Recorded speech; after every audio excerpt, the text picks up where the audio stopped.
Today we're going to talk about something that's very near and dear to my heart. The only real result of the OICW Land Warrior program was a simple 4x32 that was named the Advanced Combat Optical Gun Sight. At over 2 decades old, the ACOG is legend for its ability to provide reliable, clear, and easy-to-use magnification for anyone trying to pick one up. It serves in armies all over the globe and has simply done its job, regardless of circumstance or situation. And today we're going to talk about an evolution of that product, something that attempts to correct a couple of little issues that people have been complaining about for quite some time. And the tricky thing is, when you make an optic as bomb-proof as the TA31, the number one thing that most people are going to ask is this new thing reliable? Is it the same as what I remember out of the ACOG? And what improvements could possibly merit me spending the extra few $100s? So today we're going to take a look at this, and after the huge amount of testing I've done with it in a very short amount of time, I've developed a few particular opinions about this.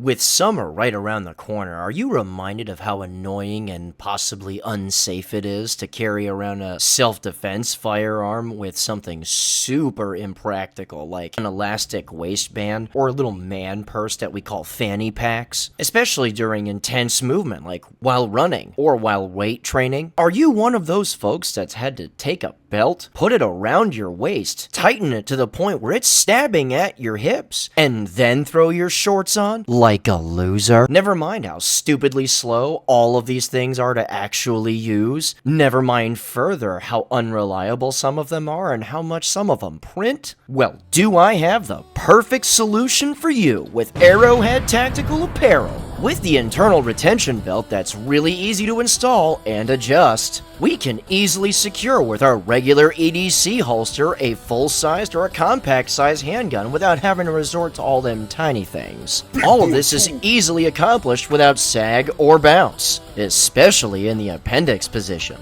And while there are lots of styles to choose from like joggers, sweats, hoodies, t-shirts, and the like, my personal favorite are the shorts, because not only can I keep on working at turning this dad bod into a father figure, I can also easily show off the quads. With the high quality manufacturing and discreet styling to help keep you concealed, Arrowhead Tactical has finally provided athletic clothing for an athletic gun. You can finally be discreet, effective, and best of all, you have a carry method that agrees with you being outside. Use code REGULARGUY to get 10% off of anything in their store. And this stacks with their sales too. Tell them I sent you, and remember, if you want to dress and carry comfy too, Arrowhead Tactical is for you.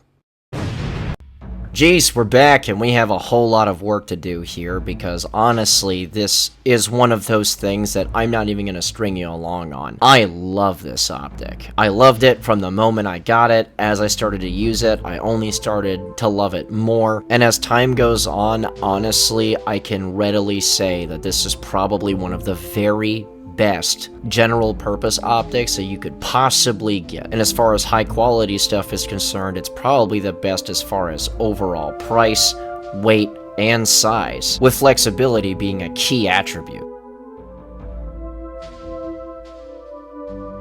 Let's go over it and let's talk about why it is, at least in my opinion, superior in nearly every way to all of its previous counterparts. Now, I'm going to go over a little bit of feature set here just in case that there are some of you that have never used an ACOG before or ever looked through one. And for those of you that haven't, maybe it'll make you consider this as an option in the first place, because honestly, this whole video is about to sound like one big old ad, which, frankly, if Trijicon wants to sponsor me, awesome, because I love their stuff. But in reality, reality, I just love their products. Trijicon routinely reminds us that American manufacturers are actually capable of putting out really good optics, and in this particular format, it doesn't really matter what time of day it is, it doesn't really matter what you want to put it on, it's probably going to do just fine for you regardless, so let's talk about that. So, first up, we have the turrets. They're half-minute adjustments, and the cool part is that once you unscrew the caps for them, these are turrets that you could actually adjust with only your hands, which doesn't sound like a big deal, but honestly it is. Yeah, I can get over having to use a screwdriver or the back of a case to adjust my optics, but the simple fact that I just don't have to is a giant plus to me. Now, there's a lot of people that just find things to whine about, but the stock mount that comes with it is rock solid, really easy to use, and as far as the durability department is concerned, I've never been concerned with a QD on an ACOG because it's the only optic I've ever seen get run over by an RG31 MRAP and be the only thing on that rifle that was still functional. And that's no joke either. After this particular optic from this particular example was pulled off of this really dead gun, this particular ACOG that I have in my mind was pulled off of it, mounted onto a different M4, and it was zeroed. And there was basically no change in how it functioned whatsoever, minus a bunch of extra scars that it just picked up. And as far as a TAO2 is concerned, it's still a prism optic that shares all of its predecessor's advantages, only now I have the ability to control the illumination on it. Now, a pro and a con of, for instance, the TA31 is that there was a tritium vial inside of it that would illuminate the reticle in low light situations, and the thing is that that was always imperfect, and if you were the 100th dude that got this optic, chances are it would not be bright enough for you to use in the first place. And the fiber optic cable requiring tape to be thrown on the top of an optic just to make sure that the brightness from the fiber optic cable didn't burn a hole in your eyeball essentially made that fiber optic cable more annoying than anything else, which is why up to this point I've always preferred the TAO1 simply because I didn't have to deal with that anymore. I could just deal with the fact that once it's getting toward twilight, I didn't have illumination at that point. Today's video is sponsored by the Sonoran Desert Institute. Have you ever thought about making a living in the firearms industry? If you enjoy gun repair, ballistics, learning about firearms, the Sonoran Desert Institute might just be a good fit for you. To find out more about SDI, visit sdi.edu. Use the link in the description down below or call 480-999-4767 today.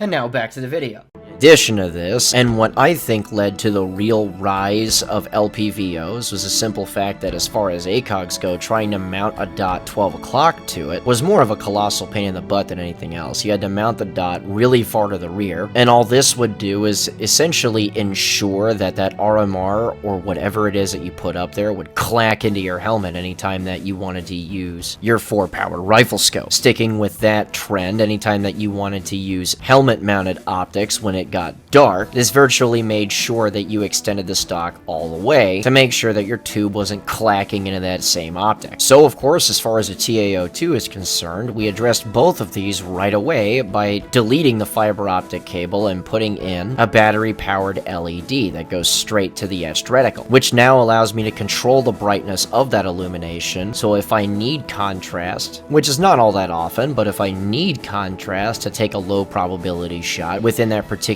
range, I just have access to that illumination or lack thereof. Because a really smart thing about this illumination is that while you can easily increase or decrease brightness, between each setting is a shut off for this, which to me is incredibly smart because I don't have to start low or crank high or try to figure out where I'm at in the middle by cranking all the way down until it's off. It allows you a certain flexibility that you just normally wouldn't get if you were to try and use this, like for instance a lot of other illumination sources that are on the market now. Now, a between brightness level shutoff is not really a new thing. A lot of LPVOs use this as well, but the simple fact that this is here is a nice touch. In addition to this, this also takes a AA battery. And look, I have 1000% forgot that my illumination was on, and I just kind of walked away from the optic on multiple occasions. But the cool part about a lithium AA is there's just a lot of battery life in this thing. I've come back to this rifle until several days later to find out that the Illumination's still going and it still works now. I haven't changed this battery since I got it. And of course, as far as low light stuff is concerned, I just don't have to worry about tritium anymore because the brightness levels of this thing crank down so low that you can use this in surprisingly dark atmospheres and still have really good contrast for what you need it for. And the simple fact that I can just straight up control the illumination on my ACOG is incredibly useful to me. Now, if we stopped right here and said that was all the improvements that were made, I would be a little less over the moon about this particular model. But now we actually have a mounting interface for a forward-mounted micro dot, whether it's an RMR footprint type dot or something else, because you can also throw on a 1913 section like previous iterations of the ACOG. Which means now there's no more helmet clacking with the thing, and there's definitely no more issues trying to drop the owl vision once the lights go out. And it's amazing to me how something so simple can lead itself into such aggressive overall use change for this particular optic, and how it's used in a general purpose role, which is what it was designed for in the first place. Before this, we all knew that the ACOG was actually just fine as far as doing the general purpose thing, but at least to me, there was always a certain level of uncomfortability when I'm approaching a top dot mounted TA31. That's just how it is, because you know that the eye relief is a little bit short, and while I know for a fact that once I get inside of that 1.5" worth in eye relief, the field of view is huge, using a top dot with it was always just such a pain, which as far as comfort goes, that drags me into the candid dot arena, and I personally am not a huge fan of that with regards to a general purpose role, mostly because candid dots, while they are great for the actual shooting part, they don't lend themselves to a huge amount of flexibility, because this isn't just about the switching shoulders thing, which, yeah, that's a big deal to me. But also, another thing that a lot of people don't really discuss is that once you had to get into really harsh angles or flatten out the gun, turn it on its side, or get into a really goofy position that required some really weird angles behind the gun, candid dots really suffer a lot in the flexibility department. And while a top dot certainly fixed this, the location of where it used to be on the TA31 was always just incredibly grating to use, at least to me. Now, of course, you can make this work and you can extend your stock all the way, but if you were one of those guys that already had your stock extended all the way, you were just out of luck, which is why, at least in my opinion, a lot of guys went over to the LPVO side of the house. And I've seen a lot of guys go to the 1:4 route, knowing it's more expensive to set up a good mount and a good optic with a top dot and a top dot mounting interface, simply so that they had the magnification, and a lot of these guys would set them just straight to 4 power and then use the top dot like they wanted to do with an ACOG, but would be forced down this route more or less because they just didn't want their head clacking into stuff in inopportune moments. So the simple fact that both of these little issues, which when stacked together can become bigger issues, were just deleted. This now has completely changed at least how I view the ACOG as far as its flexibility is concerned, because not only do I have all those positive attributes, I also have the surefire durability advantage over an LPVO under literally every circumstance at this particular point.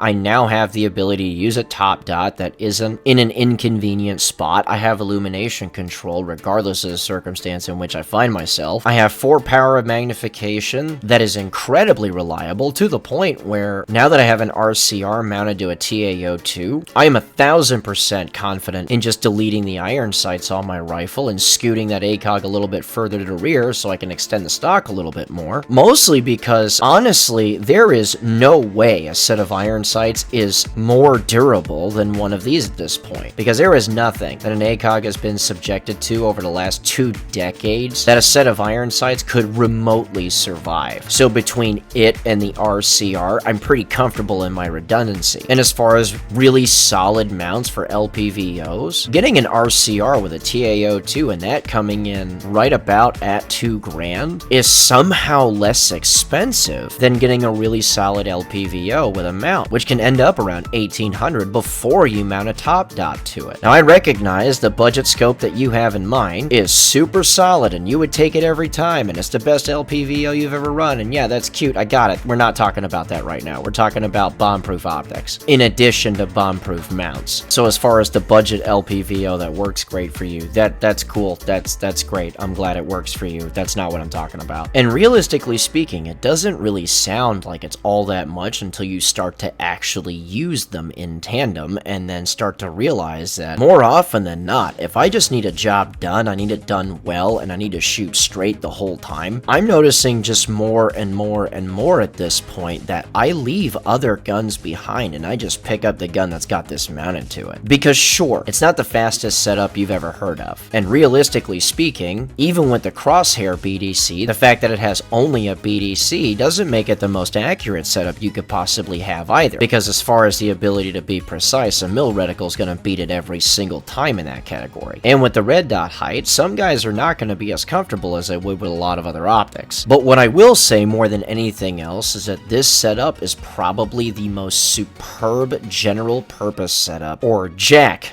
setup, as it were, that at least in my mind you could possibly use. It's small for what it is, it's light. As far as super reliable optics are concerned, it's not all that expensive, really. It's accurate enough. It's flexible enough. It's fast enough. And frankly, at least to me, I got real excited about just being able to make this video and gush about it over and over again. Because at least to me, while it isn't superb at really anything, it's superb in its ability to do everything. And being good enough at whatever you ask it for is nothing to sneeze at. So, with that being said, guys, if you want to come out and train with us, you absolutely can. We have open enrollment classes that are scheduled out to December. And if you want to set up a private class with us, that's cool too. If you go to our website, you can either sign up for an open enrollment there or get into contact with us so that you can set up that private class. If you want to support us through Patreon, you absolutely can do that too. I'm doing my very best to release these videos early for the Patreon folks. Right now, I'm at a couple of days in advance, and what I'm trying to get to is a couple of weeks in advance, maybe a month at some point. But for now, it's just a little early instead of really early. And of course, if you want to get something out of that, $41 a month gets you as much open enrollment training as you would like, unless it's a logistically challenging course, like for instance a soft skin vehicle class. And of course, private classes can't be taken advantage of either for rather obvious reasons. If you'd also like to follow us through our little social media links, including the new Discord that I made, links for all of this stuff are in the description below. And of course, if and only if you enjoyed the video that you just watched, go ahead and click the like, the subscribe, hit the little bell notification, because that's a real subscribe button anyway. And remember guys, a regular guy's firearm is the last defense against tyranny.